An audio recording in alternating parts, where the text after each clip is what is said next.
نحمده ونصلي ونسلم على رسوله النبي الكريم الأمين الرؤوف الرحيم. أما بعد، أعوذ بالله من الشيطان الرجيم. بسم الله الرحمن الرحيم. إن إبراهيم كان أمة قانتا لله حنيفا ولم يكن من المشركين. صدق الله مولانا العظيم. محترم ناظم اعلیٰ Tehreek Minhaj ul Quran, principal college of Shariah and Islamic sciences, دیگر اساتذہ کرام، معلمین، مدرسین، نہایتی محترم اور محتشم مہمانان گرامی ذی قدر، جو آیت کریمہ میں نے عنوان گفتگو کے طور پر تلاوت کی، اللہ رب العزت نے سیدنا ابراہیم علیہ السلام کو امت کا ٹائٹل عطا کیا اور امت کے نام سے موسوم کیا، متصف کیا، اور ان کے محاسن میں سے ایک بڑا ایٹریبیوٹ جس کا ذکر قرآن مجید میں بار بار ہوا وہ لفظ امت ہے۔ اگر دیکھا جائے تو قرآن مجید میں اللہ رب العزت نے یہ لفظ امت تقریباً 50 سے زائد مقامات پر ذکر فرمایا، اور سیدنا ابراہیم علیہ السلام کو اللہ رب العزت نے جد الانبیاء بنایا اور بے شمار خوبیوں سے، محاسن سے، اوصاف سے اور کمالات سے نوازا، اور اس میں ایک بہت بڑی خوبی جو آپ کی ذات اقدس میں رکھی اور پنہا تھیں وہ یہ تھی، اعوذ باللہ من الشیطان الرجیم، ان ابراہیم کان امۃ، کہ اللہ رب العزت یہ فرمانا چاہ رہا تھا کہ یہ جو میرے ابراہیم ہیں یہ اپنی ذات میں امت ہیں۔ اب امت کے کئی معانی ائمہ لغت بیان کرتے ہیں۔ امت معلم الخیر کو بھی کہتے ہیں، امت سے مراد منہاج بھی لیا گیا ہے، امت سے مراد راستہ بھی لیا گیا ہے، اور طریقے کو بھی امت کہتے ہیں۔ امت لوگوں کی جماعت کو بھی کہتے ہیں، جیسے قرآن مجید میں ارشاد ہوا، اعوذ باللہ من الشیطان الرجیم، وَلَمَّا وَرَدَ مَاءَ مَدْيَنَ وَجَدَ عَلَيْهِ أُمَّةً مِّنَ النَّاسِ يَسْقُونَ۔ یہاں بھی امت کا ذکر ہوا۔ جب مدین کے پانی کے کنویں پر پہنچے، فرمایا تو انہوں نے اس پر لوگوں کا ایک ہجوم پایا۔ لوگوں کی اجتماعیت اور ہجوم کو بھی امت کہا گیا۔ امت سے مراد ایک ایسی جماعت بھی لی گئی، بعض ائمہ لغت کے ہاں، جو لسانی طور پر، معاشی طور پر، اقتصادی طور پر باہم مربوط ہو اور عقیدے، سیاست، اقتصاد کے باہمی اشتراک سے جڑی ہوئی ہو،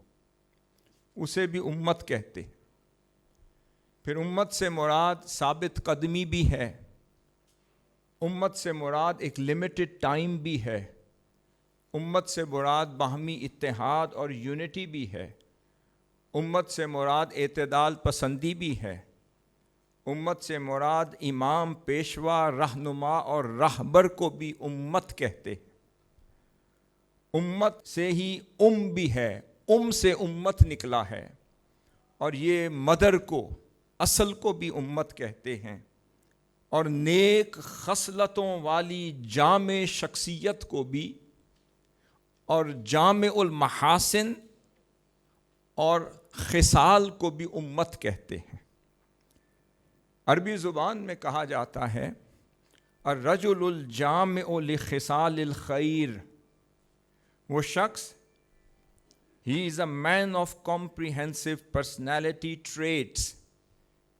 اس شخص کو بھی امت کہتے ہیں. پھر امت سواد اعظم کو بھی کہتے ہیں. پھر امت معتدل اور درمیانی راستے پر چلنے والے کو بھی امت کہتے ہیں. پھر امت اسوہ کے معنی میں بھی لیا گیا ہے اور امت کریشن کے معنی میں بھی لیا گیا. پھر جب ہم ابراہیم علیہ السلام کے محاسن جلیلہ اور ان کی بے شمار پائے جانے والی خوبیوں کا ذکر کرتے ہیں، تذکرہ کرتے ہیں، تو اللہ رب العزت نے فرمایا قانتا للہ. ایک تو اپنی ذات میں امت تھے، یہ ایک خوبی ہو گئی. اب ہم ابراہیم علیہ السلام کی خوبیوں کا تذکرہ قرآن مجید کے تناظر میں کرتے ہیں تاکہ جو آئمہ لغت نے جو امت کا نچوڑ مختلف معانی کی شکل میں اخذ کیا ہے، ہم قرآن مجید کے ایک تسلسل کے ساتھ اس سے گزرتے ہوئے اپنے مقصد کی طرف چلیں گے انشاءاللہ. اب ابراہیم علیہ السلام کے لیے فرمایا میرے ابراہیم علیہ السلام میں ایک اور خوبی تھی کہ وہ قانتا للہ، کہ وہ اللہ رب العزت کے بڑے فرما بردار تھے. پتہ چلا امت وہی ہوگا جو خدا کا نہایت فرما بردار بھی ہو. ولم یکو من المشرکین، جو صرف موحد ہو، حق پر چلنے والا ہو اور شرک کی طرف بھول کے بھی نہ دیکھنے والا ہو. اب آگے ابراہیم علیہ السلام کی دیگر خوبیوں کا جب ذکر آتا ہے، فرمایا کان ابراہیم امتاً ای مؤمنا وحدہ. سیدنا مجاہد فرماتے ہیں کہ وہ اپنی ذات میں تنہا مؤمن تھے. اس کا مطلب یہ ہے کہ جب دائیں بائیں فسق ہو، فجور ہو، بے راہ روی ہو، کہیں شرک ہو، کہیں پر ظلم و جبریت ہو اور ظلم و بربریت ہو، استحصال ہو، زیادتی ہو رہی ہو اور ہر طرح کی طاقتیں اپنی طرف راغب کرنے کے لیے زور لگا رہی ہوں اور شرک کا دورہ ہو، اس دور میں تنہا اللہ کی خاطر اپنی جان دینے والے موحد مومن کو بھی امت کہتے. پھر آگے اللہ رب العزت نے ابراہیم علیہ السلام کو جب امت کہہ دیا، اب سمجھ آئی کہ امت کے اندر جامع الخصال کے مالک کو بھی امت کہتے ہیں اور معلم الخیر کی تعلیم دینے والے کو بھی امت کہتے ہیں. تو پھر اب ہم نے جائزہ لیا کہ اس ذات جس کو اللہ رب العزت نے امت بنایا ہے، امت کہا ہے اور امت کا ٹائٹل عطا کیا ہے، تو ان کے اندر جامعیت کا معیار کیا تھا جسے اللہ رب العزت امت کے ٹائٹل سے نواز رہا ہے. اب فرمایا اعوذ باللہ من الشیطان الرجیم کذالک نوری ابراہیم ملکوت السماوات والارض ولیکون من الموقنین، کہ سب سے پہلے ابراہیم علیہ السلام کو اللہ رب العزت نے کاسموس کا علم عطا کیا. اس کا مطلب ہے آج کے دور میں ایسٹرو فزکس کا علم عطا کیا، آپ کو اسپیس اینڈ ٹائم کا علم عطا کیا، آپ کو کائنات کے ملکوت السماوات والارض کا علم عطا کیا، اور علم کے ساتھ من الموقنین آپ کو مقام یقین پر فائز کیا. یہ ایک خوبی ہو گئی. پھر فرمایا اعوذ باللہ من الشیطان الرجیم ما کان ابراہیم یہودیا ولا نصرانیا ولکن کان حنیفا مسلما وما کان من المشرکین، کہ آپ نہ یہودی تھے نہ نصرانی تھے اور ہر باطل سے جدا رہنے والے سچے مسلمان تھے. یعنی آپ کی طبیعت کے اندر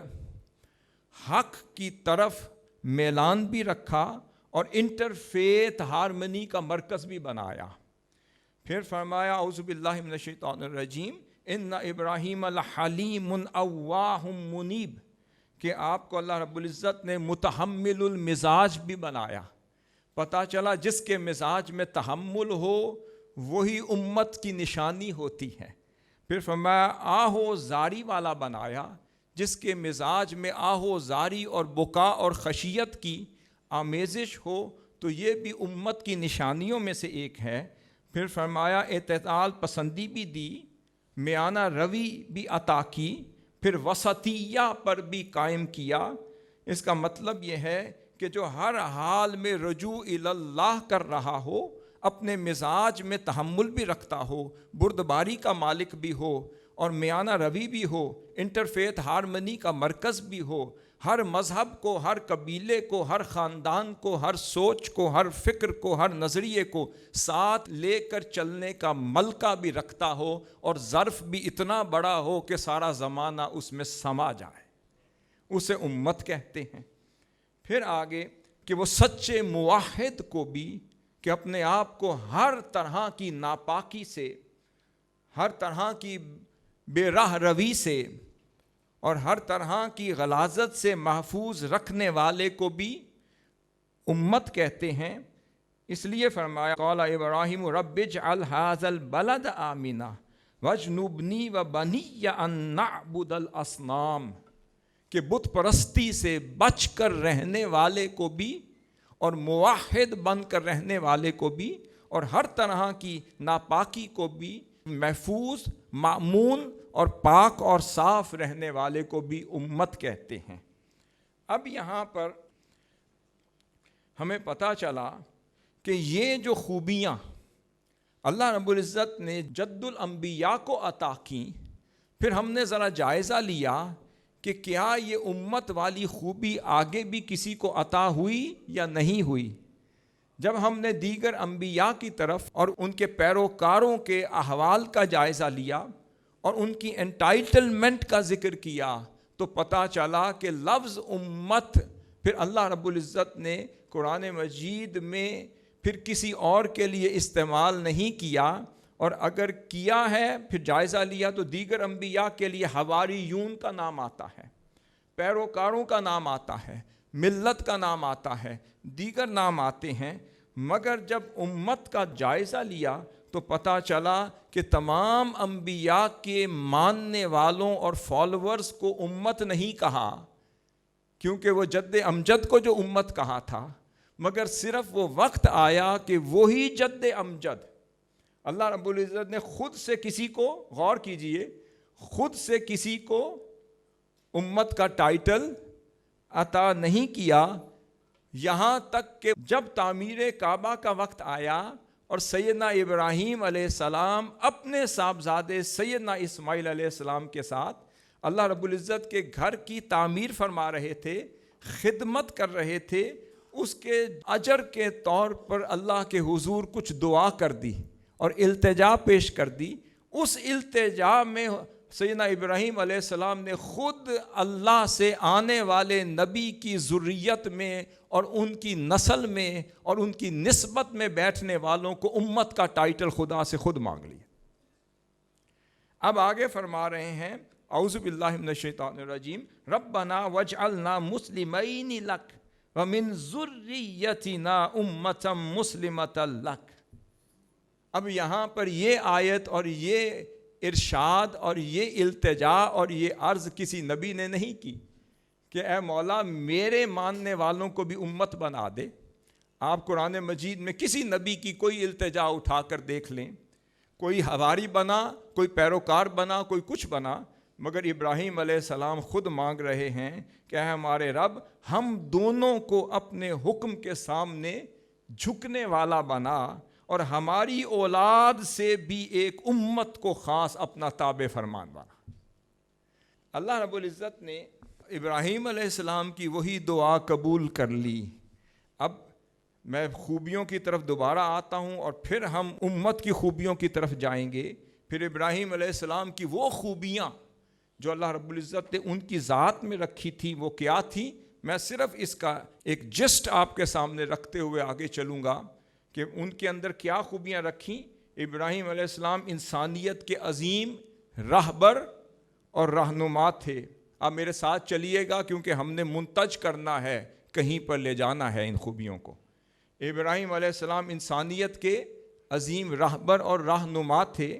مقتدا بھی تھے، پیشوا بھی تھے، معلم بھی تھے، پھر تنہا موحد اور توحید پرست بھی تھے، اللہ کے مطیع اور تابع فرمان بھی تھے، پھر وہ قناعت اور خشیت والے بھی تھے، پھر ہمیشہ سیدھے راستے اور طریق حق پر چلنے والے تھے، اور اللہ کی نعمتوں پر شکر گزار بھی تھے، حلیم بھی تھے، بردبار بھی تھے، امن پسند بھی تھے، اور ظالم اور جابر کے سامنے حق بات کرنے والے تھے۔ اب یہاں پر ایک بات بڑی ضروری ہے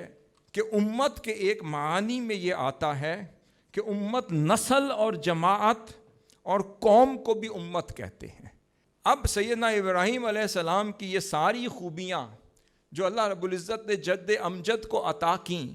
تو یہ کیسے ممکن ہے اگر اصل کو وہ خوبیاں ملی ہوں اور اس درخت پہ لگنے والے پھلوں کو وہ خوبیاں نصیب نہ ہوں؟ جد امجد کی وہ خوبیاں جو ابراہیم علیہ السلام سے چلیں، وہ نسل ابراہیم تک آگے منتقل ہوتی ہوئی آگے تمام نسلوں میں سرایت کرتی چلی گئیں۔ کہیں سیدنا اسماعیل علیہ السلام میں کوئی خوبی نظر آئی، کہیں سیدنا اسحاق علیہ السلام میں خوبی نظر آئی، اور کہیں سیدنا داؤد علیہ السلام میں خوبی نظر آئی، کہیں سیدنا یحییٰ علیہ السلام میں خوبی نظر آئی، کہیں سیدنا عیسیٰ علیہ السلام میں، اور کہیں دیگر انبیاء علیہ السلام میں وہ خوبی نظر آتی رہی۔ تو پھر کوئی خوبی نصارہ میں منتقل ہوئی، کوئی یہود میں ہوئی، کوئی آسمانی کتابوں میں ہوئی، کوئی صحیفہ آسمانی میں ہوئی۔ یہ خوبیاں اجتماعیت میں ضرور منتقل ہوتی رہی، مگر کسی ایک گروہ، جماعت یا فرد میں اب تک منتقل نہ ہوئی۔ پھر وہ وقت آیا کہ جب نبوت اپنے معراج کو پہنچی اور سیدنا ابراہیم علیہ السلام کی ساری خوبیاں اپنے منتہے کمال کو پہنچی، تو اس وقت اللہ رب العزت نے چاہا کہ میں اپنے ابراہیم علیہ السلام کی دعا کو میں شرف قبولیت عطا کر دوں اور اسے عملی جامہ پہنا دوں۔ تو پھر کہا ہوگا کہ اے میرے ابراہیم، میں نے آج تک کسی نبی کے ماننے والوں کو امت نہیں کہا، اب تیری دعا تھی، اس کا نتیجہ یہ ہے کہ وہ نبی آخر الزماں تو پتہ نہیں کیا ہوں گے، ان کے ماننے والوں کو میں امت کہہ رہا ہوں۔ اور پھر ان کو امت کا ٹائٹل دے دیا۔ اب پتہ یہ چلا کہ من حیث المجموع اگر دیکھا جائے تو پھر وہی قناعت پسندی حضور کی امت میں نظر آنے لگی، وہی میانہ روی حضور کی امت میں نظر آنے لگی، وہی موحد ہونا اور توحید کے رستے پر چلنا آقا صلی اللہ علیہ وسلم کی امت میں نظر آنے لگا، اور وہی شرک سے محفوظ رہنا آقا صلی اللہ علیہ وسلم کی امت میں نظر آنے لگا۔ بے باکی بھی نظر آئی، جرت بھی نظر آئی، قوت بھی نظر آئی، معلم الخیر بھی نظر آئے، معلم الانسانیت بھی نظر آئے، پھر قوم بھی نظر آئی، اجتماعیت بھی نظر آئی، اور پھر بے راہ روی سے محفوظ رہ کر خدا کی راہ پر چلنے والے بھی ہر دور میں نظر آتے رہے۔ پھر سیدنا صدیق اکبر رضی اللہ تعالیٰ عنہ کا دور آیا، وہ اپنی ذات میں وہ بھی امت ہوئے۔ پھر سیدنا عمر فاروق رضی اللہ تعالیٰ عنہ کی جرت دیکھی تو اپنی ذات میں وہ بھی امت نظر آئے۔ سیدنا عثمان غنی رضی اللہ تعالیٰ عنہ کا حیا دیکھا تو اپنی ذات میں امت کی جھلک نظر آئی۔ پھر سیدنا علی مرتضیٰ علیہ السلام کو دیکھا تو ان کی جرت میں اور ان کی شجاعت میں امت کی جھلک نظر آئی۔ پھر ایک روایت نگاہ کے سامنے آ گئی کہ جب سیدنا عبداللہ ابن مسعود ایک روز سیدنا معاذ بن جبل کو امت کہہ رہے تھے، فروہ بن نوفل الاشجعی وہ روایت کرتے ہیں کہ ایک روز سیدنا عبداللہ بن مسعود فرماتے ہیں ان معاذ کان امتا قانتا للہ حنیفا، انہوں نے یہ کہہ دیا کہ جو معاذ بن جبل ہیں، جن کو آقا صلی اللہ علیہ وسلم نے یمن کا گورنر بنا کے قاضی القضاء بنا کر بھیجا تھا اور ان کا امتحان یہاں سے لیا تھا کہ اے معاذ، جب تیرے سامنے کوئی معاملہ پیش کیا جائے گا تو فیصلہ کیسے کرے گا؟ تو کہنے لگے میں قرآن سے کروں گا یا سنت سے کروں گا۔ میں اگر وہاں سے نہ ملا تو فرمایا محبوب آپ کے قدموں کے صدقے سے اجتہد برأیی، پھر آپ کے عطا کردہ اجتہاد کی مدد سے کروں گا۔ اس کا مطلب جسے حضور اپنی بارگاہ سے مجتہد ہونے کا اذن عطا کر رہے ہیں، تو عبداللہ ابن مسعود سمجھ گئے کہ یقیناً اپنی ذات میں امت ہوں گے۔ اب وہاں پر راوی کہتے ہیں کہ میں نے سمجھا غلط ابو عبد الرحمن کہ سیدنا عبداللہ ابن مسعود غلطی کر گئے، یہ ٹائٹل تو ابراہیم علیہ السلام کو اللہ نے عطا کیا تھا، وہ امت تھے، تو یہ پھر معاذ بن جبل امت کیسے ہو گئے؟ پھر وہ پوچھنے لگے کہ حضرت یہ کیسے کہہ دیا؟ فرماتے ہیں اتدری، راوی کو فرماتے ہیں اتدری مل امہ، کیا تم جانتے ہو کہ امت کسے کہتے ہیں؟ ومل قانت، اور قانت کسے کہتے ہیں؟ وہ کہنے لگے اللہ اعلم، خدا بہتر جانتا ہے کسے کہتے ہیں۔ فرماتے ہیں الامت الذی یعلم الخیر، امت اسے کہتے ہیں جو انسانیت کا معلم بنا کر بھیجا گیا ہو۔ پھر کہتے ہیں القانت المطیع للہ ولرسول اللہ، اور قانت اسے کہتے ہیں جو اللہ اللہ کے رسول کی اتباع اور خالص فرما برداری کرنے والا ہو۔ کہتے ہیں وَكَذَلِكَ كَانَ مُعَاذُ بْنُ جَبَلٍ كَانَ مُعَلِّمَ الْخَيْرِ، جب معاذ بن جبل کو میری نگاہوں نے دیکھا تو وہ انسانیت کے لیے معلم الخیر بھی بن کر آئے۔ پھر جب میں نے دوسری نگاہ سے دیکھا کانا مطیعا للہ ولرسولہ ہاکذا، وہ اللہ اللہ کے رسول کے فرمان پر مطیع اور سر تسلیم خم کرنے والے نظر آئے، تو پھر میں روک نہ سکا اور کہہ اٹھا کہ اگر یہی خوبیاں حضور کی امت کے ایک صحابی میں نظر آتی ہیں تو یہ کیسے ممکن ہے کہ وہ اپنی ذات میں امت نہ ہوں گے۔ اب یہاں پر تھوڑا آگے چلیں کہ جو قدم ابراہیمی کا یہ بڑا مشہور یہ قول ہے کہ صوفیاء کرام نے فرمایا کہ کچھ ایسے اولیاء کاملین، مجتہدین اور مجددین اور صالحین ہوتے ہیں کہ جنہیں قدم ابراہیمی عطا ہوتا ہے، کچھ ایسے ہیں جنہیں قدم موسوی عطا ہوتا ہے، کچھ ایسے ہیں جنہیں قدم عیسوی عطا ہوتا ہے، اور پھر ہم حضور شیخ الاسلام کے ہاں آئے، دیکھا تو پتہ چلا کچھ ایسے ہیں جنہیں قدم محمدی عطا ہوتا ہے۔ جنہیں قدم محمدی مل جائے تو سمجھ لیں کہ ان کی خوبیوں کے اندر امت والی خوبی داخل ہوتی ہے تو وہ محمدی بنتے ہیں۔ پھر سیدنا ابراہیم علیہ السلام کی وہ امت کی خوبی، کیونکہ اگر اصل میں خوبی ہو تو یہ کیسے ممکن ہے کہ وہ فرع میں خوبی نہ ہوگی؟ پتہ چلا کہ حضور کی امت سے آگے ہر دور میں پھر ایسی ہستیاں وہ براجمان ہونے لگیں اور وہ افق پر چمکنے لگیں، اور علم کے، عمل کے، طہارت کے، پاکیزگی کے، فقہ کے، تفقہ کے، تعقل کے، تحرک کے، تصوف کے، تشکر کے، تذکر کے ایسے معمار بن کر اور انقلابیت کا شاہکار بن کر پھر اپنے اپنے دور میں تجدید و احیاء اسلام کا جھنڈا بلند کرتے ہوئے نظر آ رہے تھے۔ کوئی اپنے دور میں تصوف کا امام تھا، کوئی فقہ کا امام تھا، کوئی تفسیر کا امام تھا، کوئی حدیث کا امام تھا، کوئی اجتہاد کا امام تھا، کوئی تبحر فی العلم کا امام تھا، کوئی تفریعات میں امام تھا، کوئی توضیحات میں امام تھا، کوئی اپنی فکر میں جامع تھا، کوئی اپنے امت ہونے میں جامع تھا، کوئی اس کے ساتھ بیٹھتے تو چمن مہکدار ہو جاتا تھا، جہاں وہ قدم اٹھا لیتے تو خزاں رسیدہ چمن بھی گلزاروں میں بدل جاتا تھا۔ پتہ چلا یہ وہ خوبی ہے جو حضور کے نالین پاک کے صدقے سے جس دور کو مل جائے وہیں امت اجاگر ہو جاتی ہے۔ پھر نظر آیا کہ ہر دور میں کوئی معلم الخیر بن گئے، ہر دور میں کوئی معلم الانسانیت بن گئے، کوئی خدا کے مطیع، فرما بردار اور تابع فرمان ہو گئے، کوئی مشرکانہ اور کافرانہ ماحول سے پاک توحید اور محبت الہی کا شاہکار ہو گئے،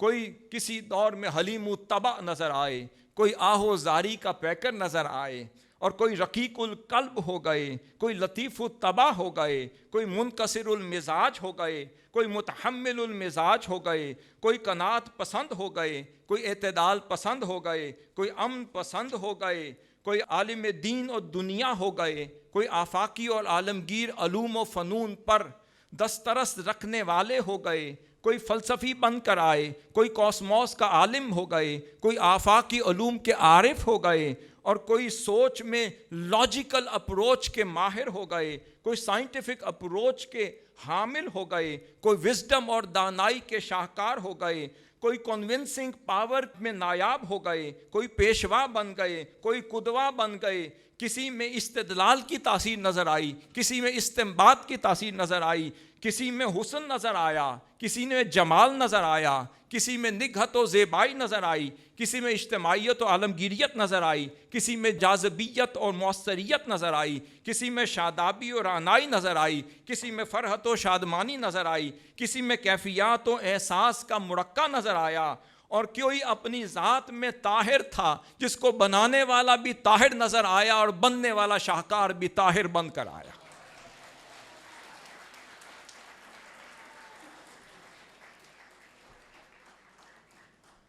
جب آقا صلی اللہ علیہ وسلم کی امت کے ادوار پر نظر ڈالی، جب پہلی صدی آنکھوں کے سامنے آئی، تو سیدنا عمر بن عبدالعزیز کے اندر اور سیدنا حسن البصری اور امام شہاب الدین زہری وہ ایسے شاہکار موتی نظر آئیں کہ جن کو جس بھی سمت سے دیکھتے تھے کہیں نہ کہیں سے امت کی جھلک ضرور نظر آتی تھی۔ پھر دوسری صدی آئی، سیدنا محمد بن ادریس الشافعی اور سیدنا احمد بن حنبل کا دور آیا۔ ان کو دیکھنے والے کہتے تھے کہ حضور سیدنا ابراہیم علیہ السلام کی امت والی خصلتیں ان میں بھی نظر آتی ہیں۔ پھر تیسری صدی آئی تو امام نسائی کا دور آیا اور امام ابو الحسن الاشعری کا دور آیا۔ جب ان کے تفقہ کو دیکھا، ان کے استدلال کو دیکھا، ان کی علمیت کو دیکھا اور ان کی تفسیر کو دیکھا اور ان کی روایات اور درایات کو دیکھا، تو پتہ چلا کہ امت والی کئی خوبیوں کی جھلک انہیں بھی ملی ہے۔ پھر پانچویں صدی آئی تو امام ابو حامد الغزالی کو دیکھا،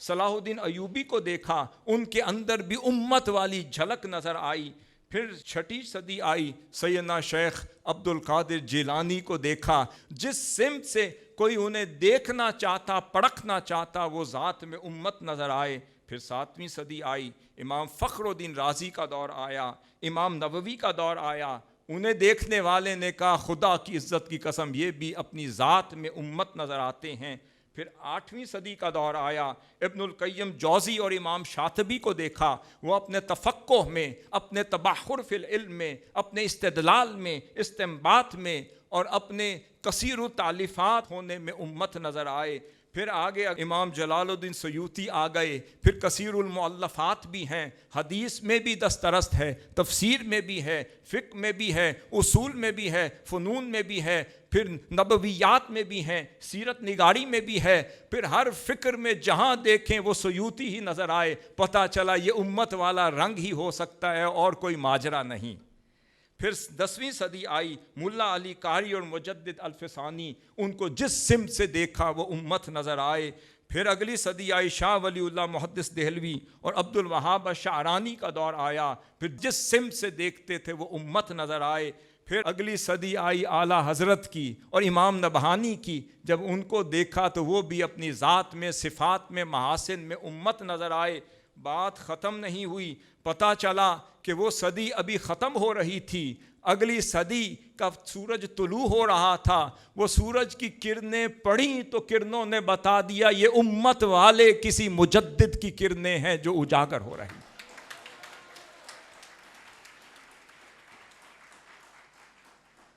حاضرین محترم کہ یہ سب اسی امت کا کمال ہوتا ہے۔ کبھی امت وحدت کی شکل میں نظر آتی ہے اور کبھی امت کا حسن اجتماعیت کی شکل میں نظر آتا ہے۔ مجتمع ہو گئی تو ذات مصطفیٰ میں جمع ہو گئی۔ کبھی ہر دور میں وحدت میں نظر آئی۔ خدا کی عزت کی قسم جب حضور شیخ الاسلام کا علم دیکھا تو غزالی زماں نظر آئے، تفقہ دیکھا امام شعرانی نظر آئے، جب ان میں تبحر فی العلم دیکھا امام سیوطی نظر آئے، جب ان میں درایت اور روایت دیکھی امام شعرانی اور امام ابو الحسن الاشعری نظر آئے جب ان کے اندر مجددیت دیکھی، سیدنا عمر بن عبد العزیز کی جھلک نظر آئی جب ان کے اندر انقلابیت دیکھی، جرت دیکھی تو عمر بن عبد العزیز جیسی جھلک نظر آئی، جب ان کے اندر عقیدے کی پختگی دیکھی تو امام شافعی نظر آئے، پھر تبحر فی الحدیث دیکھا، امام احمد بن حنبل، امام بخاری، امام مسلم، امام ابو داؤد نظر آئے،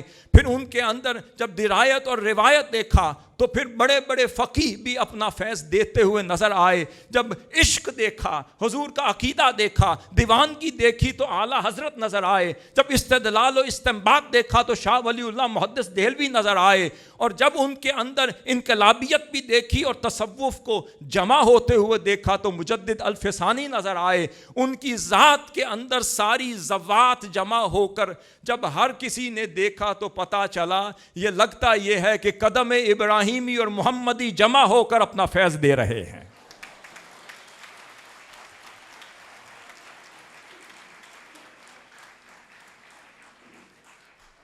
ایک بات بتاتا چلوں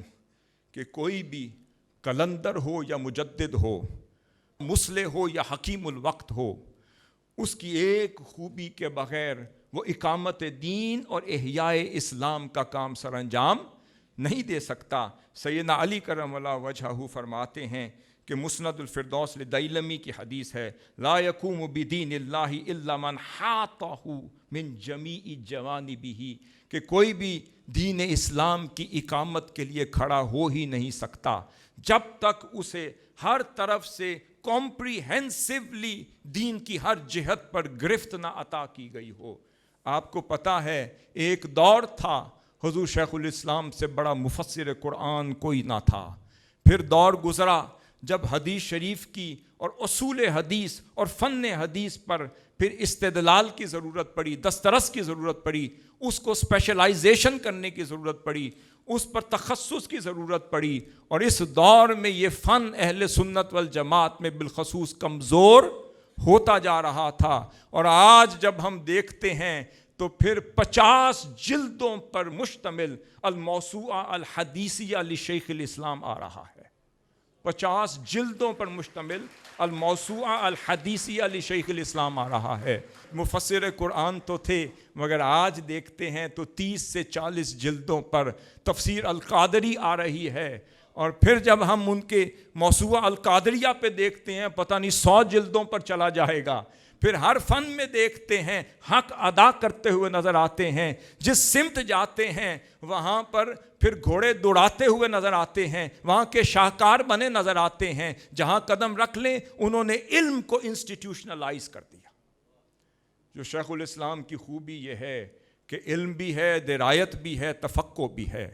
اور سیدنا محمد بن علوی المالکی رحمۃ اللہ علیہ اپنے دورے پر یہاں تشریف لائے تھے، اور یہ اوائل دور کی بات ہے، اور میرے خیال میں جب آپ کا پہلا کنووکیشن جامعہ اسلامیہ منہاج القرآن کا تھا اس موقع پر تشریف لائے۔ انہوں نے منہاج القرآن دیکھا، اس کا عزم دیکھا، حضور شیخ الاسلام کے اندر بحر علم دیکھا، ان کا اجتہاد دیکھا، ان کی فکر دیکھی، منہاج القرآن کے معاملات دیکھے، ادارے دیکھے، انسٹیٹیوشن دیکھا، ان میں فروغ دیکھا، بچوں کا جذبہ دیکھا، علمیت فقہیت دیکھی، تو وہ آخر میں جاتے جاتے ایک جملہ ادا کر کے گئے، کہتے ہیں اگر کوئی مجھ سے پوچھتا ہے تو منہاج القرآن کیا ہے، میں تو یہ کہوں گا کہ منہاج القرآن جہاد، اجتہاد اور تہجد کا مجموعہ ہے۔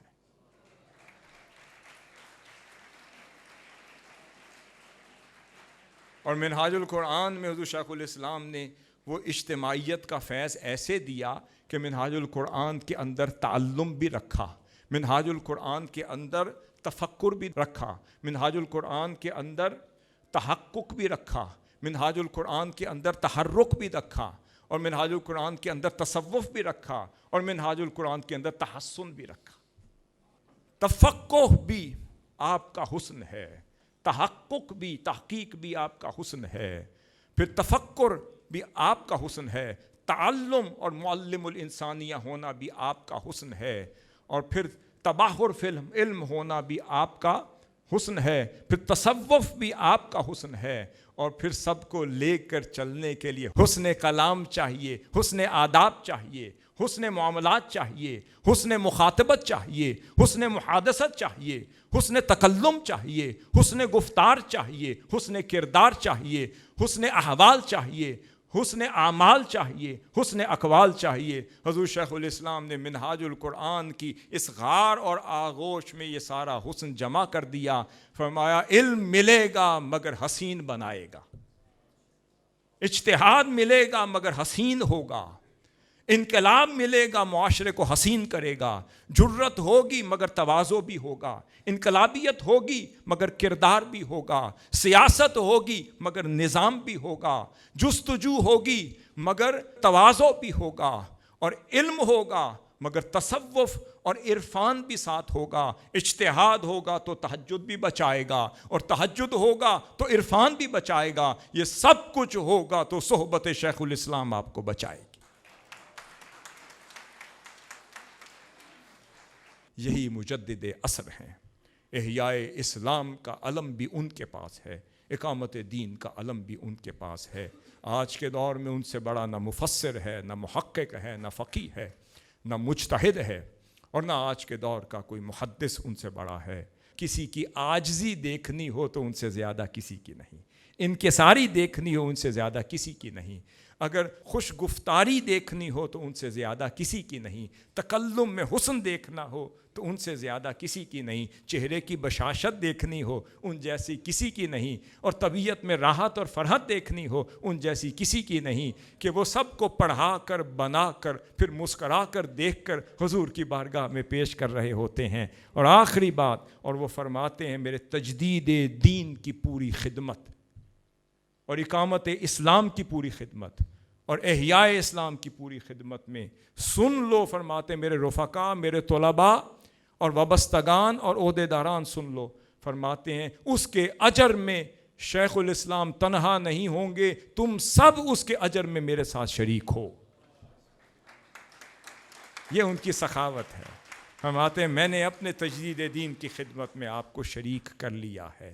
اب آپ کو وہ تیار کر رہے ہیں تاکہ آنے والے افق پر چمکنے والے تابندہ ستارے بن سکیں۔ آپ نے لاج رکھنی ہے شیخ الاسلام کے تجدید دین کی فکر کے، علمبردار بننا ہے، ان کی امنگوں پر پورا اترنا ہے، علم کے افق پر چمکنے والا ستارہ بننا ہے۔ آپ کی کرنوں سے آگے اس عالم نے روشن ہونا ہے۔ ابھی سفر شروع ہوا ہے، 40-42 سال ختم ہوئے ہیں، ابھی 60 سال کا سفر باقی ہے، اس کے لیے کئی نسلیں چاہیے۔ آپ لوگ وہ بن جائیں کہ جن کو دیکھ دیکھ کر شیخ الاسلام مسکراتے رہیں، آپ ویسے بن جائیں جیسے آپ کو وہ چاہتے ہیں، اور پھر یہی بن جائیں جیسے شاعر نے کہا کہ مہر تاباں سے کوئی یہ کہہ دے کہ اپنی کرنوں کو گن کے رکھ لے، میں اس منہاج کے ذرے ذرے کو خود چمکنا سکھا رہا ہوں۔ وما علینا الا البلاغ۔